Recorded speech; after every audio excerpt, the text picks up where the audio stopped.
the golden gates of the imperial palace creaked open, revealing a world shrouded in secrets and temptation. Beyond the towering walls of white jade and crimson stone lay a labyrinth of silk-draped chambers, perfumed gardens, and echoing halls where whispers of power rose louder than the wind.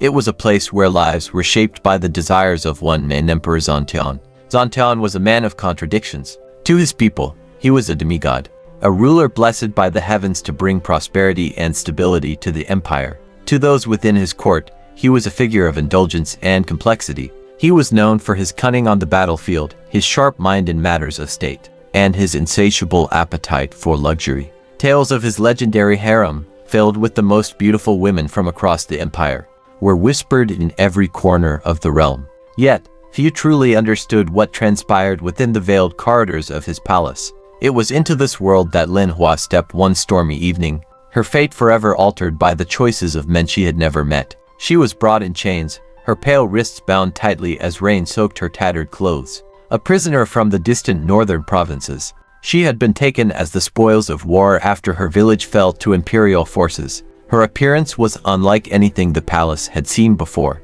Her porcelain skin, dark hair, and piercing blue eyes marked her as a rarity. And it was said that even the soldiers who captured her hesitated to lay claim to such an unusual beauty. Instead, they sent her to the imperial court, where her exotic features would either win favor or seal her doom. From the moment she entered the palace gates, Lin Hua felt the weight of its gilded chains. The women of the harem eyed her with a mixture of suspicion and hostility. They were accustomed to their positions of influence, their beauty and charm carefully cultivated to gain favor with the emperor. Lin Hua, with her quiet defiance and unbroken spirit, was an unwelcome presence. The emperor first noticed her during the morning court procession. While others lowered their gazes in deference, she dared to look directly at him. Her gaze was steady, unflinching, and utterly unlike the practiced humility of the women around her. For a moment, Zontian paused, his dark eyes meeting hers across the grand hall. Something in her expression intrigued him, a quiet challenge, a refusal to be cowed by the grandeur of her surroundings. That night, she was summoned to his chambers. The room was a vision of opulence, draped in golden silks and illuminated by the soft glow of lanterns. The scent of sandalwood and jasmine filled the air, creating an atmosphere of serene indulgence. Zontian sat on a raised platform, reclining on cushions embroidered with phoenixes and dragons. He watched intently as Lin Hua entered, her movements graceful despite the obvious tension in her posture. "Where do you come from?" he asked, his voice calm but edged with curiosity. "The northern provinces," she replied, her tone steady. "And why are you here?" She hesitated for a moment before answering. "Because your armies destroyed my village." Her words hung in the air like a blade, sharp and unyielding. Zontian, accustomed to flattery and subservience, found himself momentarily disarmed. Instead of responding with anger, he smiled faintly. "You speak plainly for someone in your position." "Should I lie, Your Majesty?" she countered, her gaze unwavering. Zontian laughed, a deep, resonant sound that filled the room. He gestured for her to sit, and she did so with a grace that belied her circumstances. Their conversation lasted long into the night. Lin Hua spoke of her homeland, of the snow-draped forests and rivers that sparkled like silver under the sun. She shared stories of her people's traditions and the songs her mother used to sing. Zontian listened, captivated not by her beauty, but by the strength in her words. Over the following weeks, Lin Hua's presence began to ripple through the palace like a stone dropped into a still pond. The other concubines, long accustomed to vying for the emperor's attention, grew resentful of the newcomer.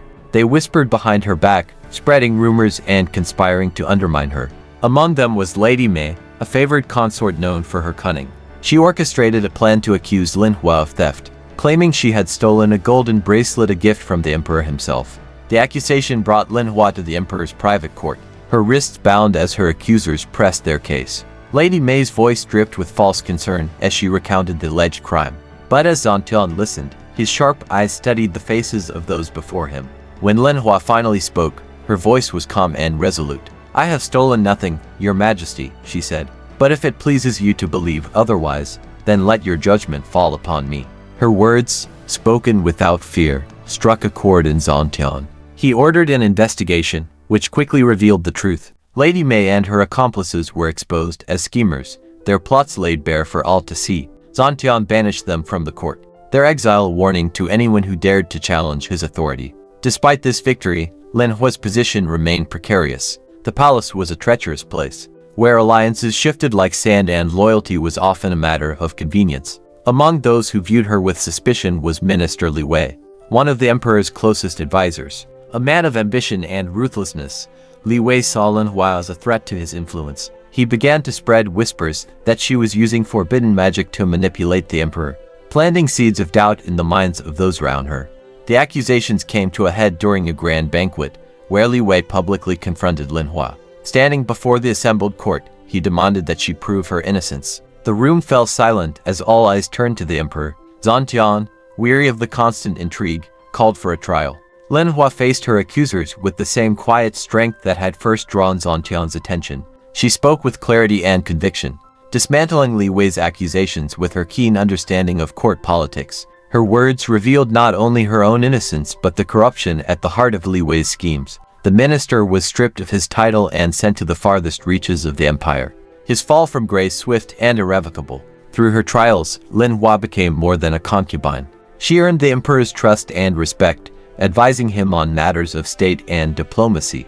Her wisdom brought stability to the court, and her strength inspired those around her. Yet even as she rose to prominence, Lin Hua remained acutely aware of her captivity. The palace, for all its splendor, was still a prison. Each night, as the palace fell silent, she would gaze at the stars and dream of the freedom she had lost. Despite the emperor's affection and the power she had gained, a part of her longed for the forests and rivers of her homeland, a place where she could once again be herself. Her story became a legend, a tale of resilience and cunning passed down through generations. Yet for Lin Hua, it was a bittersweet reminder of the sacrifices she had made to survive and the dreams she had been forced to leave behind.